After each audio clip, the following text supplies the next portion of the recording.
Etapas da orçamentação, terceira etapa, fechamento do orçamento. Item 13, fechamento do orçamento. A aplicação do BDI e o desbalanceamento, os dois itens anteriores dessa última etapa, encerram a parte dos cálculos na orçamentação, mas não finalizam o orçamento. O orçamento não é apenas uma lista de serviços e preços, como uma lista de mercado. É uma atividade técnica e deve ser desenvolvida como tal. Assim como nos projetos e laudos técnicos, o orçamento deve ser acompanhado de toda a sua fundamentação. Isso é muito importante para garantir a rastreabilidade das informações e a manutenção disso durante a execução da obra. Mas antes, precisamos gerar uma informação muito importante, fundamental para a gestão da obra, que é a curva ABC. A curva ABC é uma ferramenta de gestão de custos, representada por uma tabela ou lista organizada de modo a destacar os itens, insumo, mão de obra, equipamento, que mais pesam no custo total de uma obra ou um serviço. Assim, os elementos mais relevantes da obra aparecem logo nas primeiras linhas, facilitando sua visualização e controle. Essa relevância, claro, dado em termos de peso financeiro. A coluna mais importante é a que mostra o preço total dos itens descritos na tabela. Com base nesse critério, os elementos são distribuídos em ordem decrescente, ou seja, os maiores em cima e os menores abaixo. Com esse tipo de organização, é possível visualizar os materiais e serviços mais importantes em relação ao peso financeiro. Além disso, ela ajuda a dividir responsabilidades. O gerente na obra mais experiente deve acompanhar de perto a negociação dos insumos e serviços mais caros do orçamento. A negociação e compra de itens mais baratos da obra podem acontecer de forma menos rigorosa. E aqui um exemplo de uma curva ABC dos materiais. Uma lista onde constam todos os materiais utilizados na obra, com suas quantidades, preços unitários e o valor total que aquele item representa no orçamento. Nesse nosso exemplo, nós temos que o concreto usinado é o item que representa 15,32% do custo de material na obra. Tendo isso para todos os materiais, eu tenho essa lista organizada em ordem decrescente. Essa lista é chamada curva ABC. Já eu comento por que esse nome é ABC, mas aqui é o dado importante onde eu tenho de cada uma das composições unitárias que são utilizadas na elaboração do orçamento, os insumos são retirados, agrupados e separados de acordo com o seu valor total disponibilizados e apresentados nessa planilha em ordem decrescente. É mais fácil fazer isso através de um sistema de orçamentação, fazer isso manualmente dá um certo trabalho, porque você tem que correr todas as composições, identificando, por exemplo, onde aparece concreto, todas as composições, onde aparece areia, em todas as composições, onde aparece tijolo, em todas as composições, somar tudo isso e o valor total do material, lançar aqui e depois organizar isso em ordem decrescente. Então, essa é a curva ABC. Para que serve, né? Quais são as utilidades da curva ABC? Por que ela é importante e ela deve constar do teu orçamento? Primeira utilidade, a hierarquia dos insumos e serviços. Então, basta ler o topo da tabela para saber quais são os insumos economicamente mais importantes. Ali eu tenho, de uma maneira rápida, uma identificação de quais são os insumos mais importantes e que vão merecer o devido cuidado por estarem nessa posição. Outra, prioridade na negociação. As negociações e cotações devem focar nos insumos ou serviços no topo da tabela, que é a chamada faixa A. Um desconto pequeno nesses itens pode representar uma economia mais importante do que um desconto grande na parte inferior da tabela, que é a chamada faixa C. Então eu vou priorizar as negociações com mais energia, com mais tempo, buscar alternativas de fornecedores, fazer diversas possibilidades de manobra de viabilizar descontos ou condições comerciais mais interessantes para os itens que estão no topo dessa tabela. Outra utilidade é a atribuição de responsabilidades. Então, a compra dos materiais e insumos e a cotação dos principais serviços deve ter a participação ativa do gerente da obra, já que existe um grande potencial de barateamento do custo total. Já a compra e contratação de insumos e serviços que geram menos gastos podem ser delegados para outras pessoas. Então, aqueles insumos ou serviços que estão mais representativos, que estão no topo da curva ABC, no topo da lista, eles são direcionados para profissionais, seja da parte de suprimentos ou a parte de gestão de obra, que tenham mais experiência, que tenham um custo, né, de trabalho mais alto e que consigam reverter isso para um bem maior do orçamento de gestão da obra. Aqueles valores relacionados a insumos de baixo valor unitário, que é muita quantidade, que são itens picotados, que você não tem muita variação na parte de negociação, é basicamente solicitação e compra. Então, esse você pode delegar para um auxiliar de compra, de suprimentos, para uma pessoa, né, que tem uma atribuição direcionada mais para essa função operacional, que tem um custo menor e que alivia essa função dos outros profissionais. Outra atribuição é a avaliação de impactos. Então, quanto mais para cima o item tiver na tabela, maior será o impacto na variação de preço, positiva ou negativa, no orçamento. No andamento da obra, isso é importante, quando o construtor quer mostrar ao cliente que ela encareceu devido ao aumento de preço de um item que tem grande peso no orçamento. Os itens que estão na parte de cima da tabela, eles têm um maior impacto no orçamento de uma maneira geral. Então, esses itens precisam ser controlados e qualquer possibilidade de ganho deve ser aproveitada para você ter uma redução do custo ou compensar outros itens que você não conseguiu esse mesmo tipo de vantagem. Então, sabendo que qualquer reajuste, qualquer transferência de custo em relação a esses materiais vai ter um impacto bem significativo no teu orçamento. Então, esses têm que ser controlados com muito mais atenção.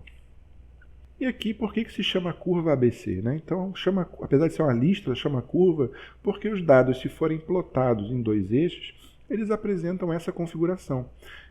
Isso não é exclusivo de orçamentação, isso é uma ferramenta de administração, de gestão de custos de uma maneira geral, serve para qualquer tipo de indústria. Então, nós temos ali os itens que estão posicionados em 80% do custo, ou seja, os primeiros itens que, somando os seus percentuais, atingem 80% do custo total, costumam representar, em média, 20% dos itens em quantidade. Ou seja, eu tenho poucos itens em quantidade, mas que representa muito em dinheiro. Ou seja, 20% da quantidade de itens representa aproximadamente 80% do custo total dos itens, ou seja, são poucos itens que impactam muito fortemente. Então, essa primeira faixa é a chamada classe A. A próxima é a classe B, onde eu tenho 30% dos itens que representam 15% do custo.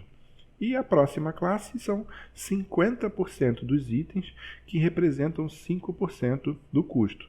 Você vê a classe C, eu tenho uma quantidade grande de itens, é a metade da quantidade dos itens da obra, mas que impactam apenas 5% do custo. Gastar muita energia para controlar isso, você tem muita compra, muitos itens, mas que tem um impacto pequeno. Essa ferramenta ajuda a organizar, a separar e a entender como é que está o comportamento dos materiais. Agora, importante, a curva ABC não faz parte do processo de orçamentação. Ela é um produto. Já vi alguns materiais e alguns cursos, gente apresentando métodos e mais métodos, onde a curva ABC está no meio do processo. Faz parte do processo de orçamentação. Se você parar um pouquinho para pensar, isso não faz o menor sentido, não tem nem essa possibilidade, porque só é possível gerar a curva ABC após o orçamento finalizado. Então, eu preciso finalizar o orçamento, ter todos os itens de serviço, todas as composições, todas as cotações, isso finalizado, para daí pegar essas informações e gerar a curva ABC. Então, a curva ABC ela é um produto do orçamento. Ela é uma informação que o orçamento consegue gerar para eu ter uma ferramenta de gestão de custo para a obra. Então, ela não faz parte do processo de orçamentação. Ela é um produto, ela é um resultado desse. Assim como os indicadores de projeto, os indicadores de orçamento, eu só consigo após finalizado o orçamento. A curva ABC eu só consigo após a finalização do orçamento. Tendo então a curva ABC, eu passo para o fechamento realmente do orçamento, que é reunir toda a documentação, reunir todas as informações, formalizar esse fechamento. Então, para o fechamento do orçamento, o último passo da última etapa de orçamentação devem ser reunidos os seguintes dados. Primeiro, o memorial descritivo do orçamento. E é muito importante isso ser negligenciado, achando que o orçamento é apenas uma lista. Então, aquela lista, aquela planilha de preços e quantidades, ela foi gerada com base numa série de informações que precisa acompanhar essa lista. Senão, fica frágil a tua fundamentação para justificar qualquer coisa.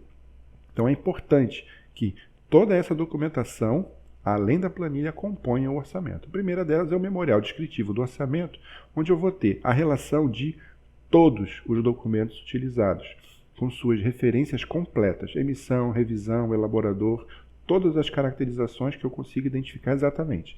Porque no futuro, havendo qualquer alteração, revisão de projeto, mudança de consideração, você consegue justificar de onde você pegou aqueles dados. E é importante que todos esses documentos devem ser arquivados e guardados. Esse memorial deve conter ainda os critérios de levantamento utilizados e as suas fontes. Da onde você pegou a informação para utilizar os critérios que você utilizou. Foi do memorial descritivo do projeto, foi do edital, foi da carta convite, foi de alguma bibliografia porque não tinha referência em lugar nenhum. Tudo ali deve estar identificado. As considerações sobre prazos e atividades acessórias. A gente viu que o prazo é um fator muito importante, de acordo com dimensionamento de equipe e a produtividade, custos indiretos da obra. As atividades acessórias dependem da vistoria, da visita técnica e das condições de projeto. Então, tudo isso deve ser considerado. Havendo qualquer alteração nesses itens, lógico que o impacto é direto no orçamento. Outro muito importante são os e-mails e quaisquer outros documentos que contenham informações adicionais solicitadas durante o processo de orçamentação. É comum, durante o processo de orçamentação, uma conversa com o potencial contratante ou com a empresa que está licitando para você esclarecer alguma dúvida ou alguma informação que não está clara. Isso às vezes acontece através de forma de e-mail ou reuniões. Então, tudo isso que foi identificado, essas informações que foram obtidas durante o processo, devem ser formalizadas através de e-mail, ata de reunião, ou seja, o documento que for, e devem ser anexadas ao memorial descritivo para juntar ali toda a informação referente à origem dos dados que basaram o seu orçamento. Outros documentos, o relatório de visita técnica, comprovando ali que foi realizada a visita, as fotos, as informações todas que foram levantadas e os dados que foram usados no orçamento. As cotações de preço e propostas comerciais recebidas, a transparência do processo para mostrar que houve pelo menos as 3 cotações, que foram preços de mercado, a questão da temporalidade, que foi feito no momento em que o orçamento foi realizado, não são cotações antigas. Então, tudo que você recebeu, que você levantou de dados em relação a preços, também devidamente identificados. O levantamento de quantitativos, mostrando a memória de cálculo dos números que foram levantados. A curva ABC, dos materiais, pelo menos, se for possível também de serviço e de mão de obra. Esse dado é muito importante na fase posterior, de gerenciamento da obra, de gestão de custos. Eu digo se possível porque a obtenção de curva ABC ela realmente vai depender basicamente de um software de orçamentação. É bastante trabalhoso, a não ser que você realmente invista aí um tempo em automatizar algumas planilhas, é bastante trabalhoso de fazer isso manualmente. Mas a parte de material ajuda bastante na cotação, na negociação de compra de material. A parte de curva ABC de serviço ajuda da mesma maneira na contratação. E a curva ABC de mão de obra ajuda muito em estudos comparativos entre mão de obra própria ou terceirização de serviços ou aquisição ou locação de equipamentos com aumento de produtividade. Então você tem a informação de consumo de mão de obra para você avaliar se vale a pena você fazer um investimento num equipamento que te aumente a produtividade. Então você compara esse tipo de coisa através da curva ABC de mão de obra, do gasto total ali que está envolvido com relação ao pessoal. Outro item é a planilha de orçamento em si, né? E aí a planilha de orçamento completa, com todos os itens, custo direto, indireto, as quantidades todas, as composições unitárias, o BDI e o desbalanceamento aplicado, ou seja, a tua planilha de orçamento de venda finalizada. E um resumo geral dos dados consolidados e os indicadores de orçamento. É interessante sempre ter um fechamento, né, com custo por grupo, custo por área, isso em termos de indicadores. Todas as demais informações de orçamento em relação a consumos e outros indicadores, tanto de projeto quanto de orçamento, que serão importantes para você balizar outros orçamentos no futuro ou desenvolver atividades de orçamentação sem a disponibilidade dos projetos, como orçamento parametrizado ou estimativas de custo. É muito importante você ter esse resumo, esses dados consolidados e os indicadores do orçamento. Use a planilha que está disponibilizada no módulo 5 para montar o seu orçamento e veja o resultado na folha resumo e nos gráficos. Essa planilha já tem uma distribuição dos itens, né, dos serviços, em separados por grupos. Tem lá mostrando exatamente como lançar, como aplicar o BDI, como fazer o desbalanceamento, como utilizar a composição unitária. Está tudo mostrado ali e depois gerar um orçamento inteiro com a folha resumo na primeira parte do orçamento, todos os itens, né, todos os grupos do orçamento e ao final alguns gráficos mostrando como é que está a distribuição desses custos ao longo desses grupos. Então já é uma maneira de você colocar a mão na massa aí, pegar uma primeira obra, pegar um primeiro exemplo, se você é da parte predial, uma casa, um prédio, se é da parte de infraestrutura, terraplanagem, pavimentação, ou mesmo se você atua na parte de elaboração de projeto, pegar aí o escopo de um projeto, de elaboração de um projeto e como você distribui isso numa planilha e ver que seguir exatamente esse método do começo até o final, você consegue desenvolver a orçamentação completa de qualquer tipo de obra ou serviço.